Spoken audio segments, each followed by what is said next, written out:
semua lagi dengerin podcast Malam Minggu bareng gue Adriano Kalbi. Ya, seperti yang kalian tahu ya, ngapa lagi ini Senin pertama setelah Lebaran. So minal aidin wal faizin.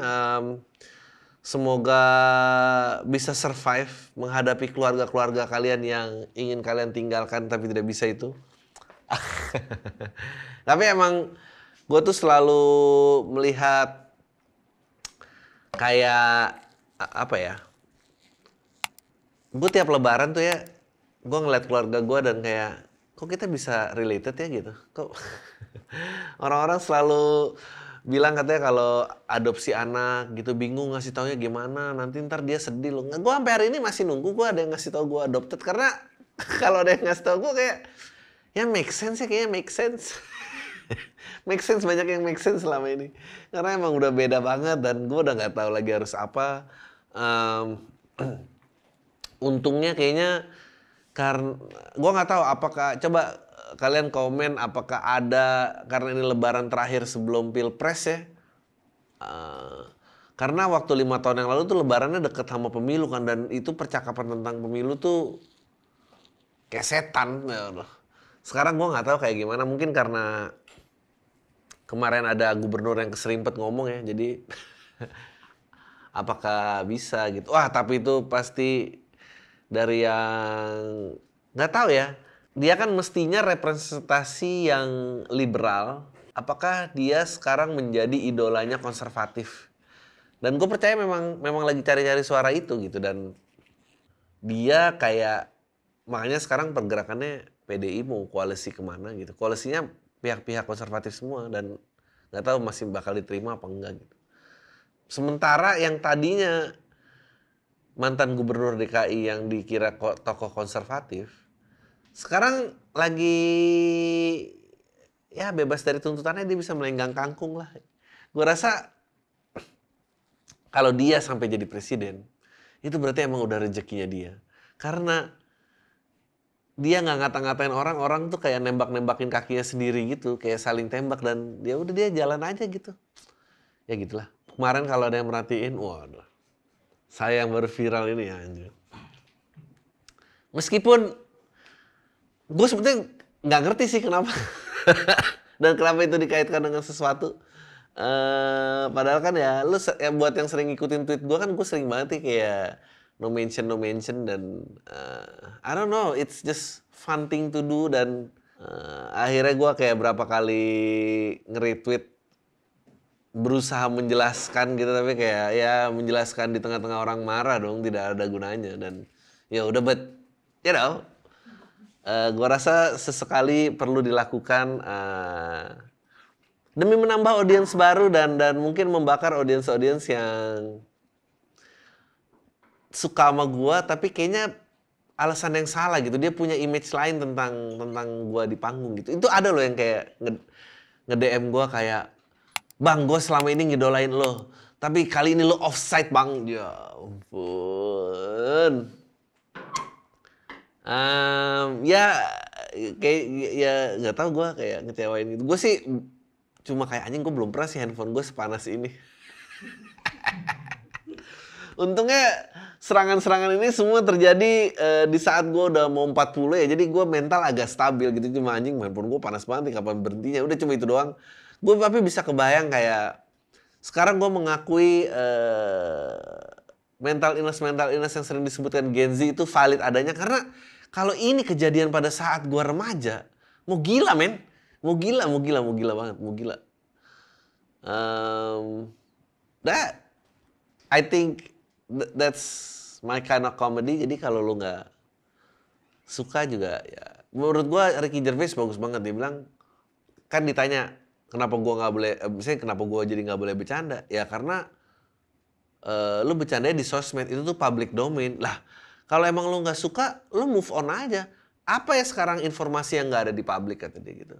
Emang ada orang lihat billboard les gitar murah gini terus dia nelpon kayak, tapi kan gue nggak mau les gitar lah. Ya berarti bukan buat lo, ngerti gak? Kalau bukan informasi bukan buat lo ya move on aja gitu. Emang ya udah gitu. Jadi ya gitulah.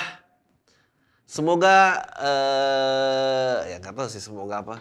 Jadi for those of you who like my brand of comedy, selamat datang ya, kita akan ketemu di show-show berikutnya. Kalau nggak, yang nggak suka mau move on, silahkan banget men. It's okay, it's okay, it's okay.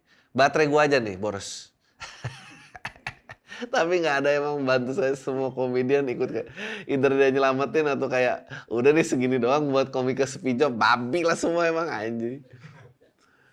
Ngata-katain, ada yang ngangkat foto gua sama Lu Cinta Lu, nah boleh bro.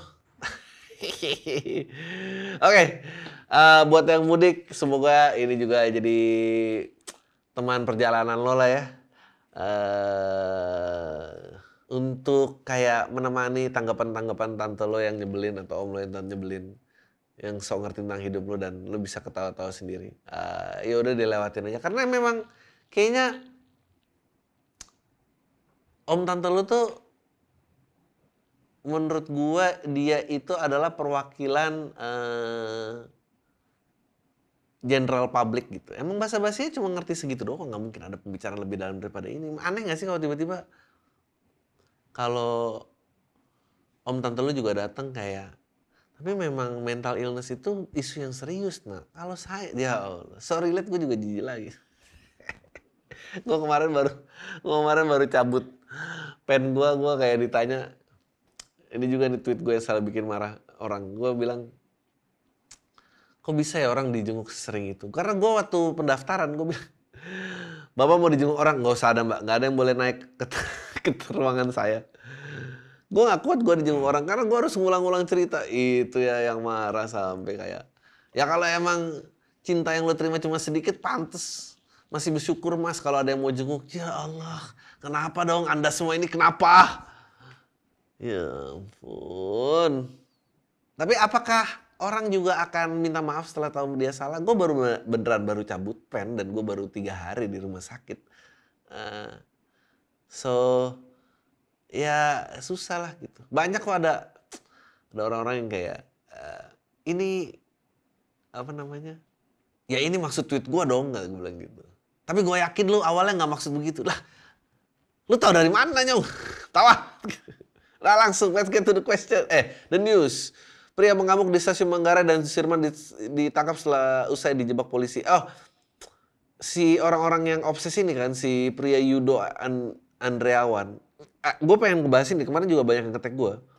Dia obses sama perempuan dan segala macam, terus cerita bakal ta'aruf dan segala macam. Ini gue beneran nggak ngedownplay tantangan yang lagi diterima Gen Z gitu. Karena buat gue, emang Gen Z itu berat banget isu mentalnya.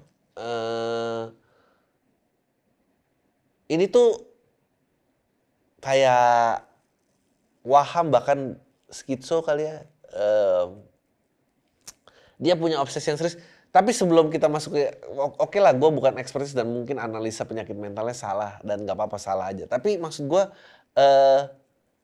inget dulu pada saat kan dulu ada kayak chat MIRC gitu, gila. MIRC, ASL, Age, Sex, and Location. Itu udah ada kayak Tinder before Tinder gitu. Dan sebelumnya lagi kayak long distance dan teleponan dan segala macem gitu dulu. Telepon rumah digembok lah, terus lo harus mencetin apa tombol tutupnya berapa kali. Jadi kalau misalnya 736 menurut 736 gitu dan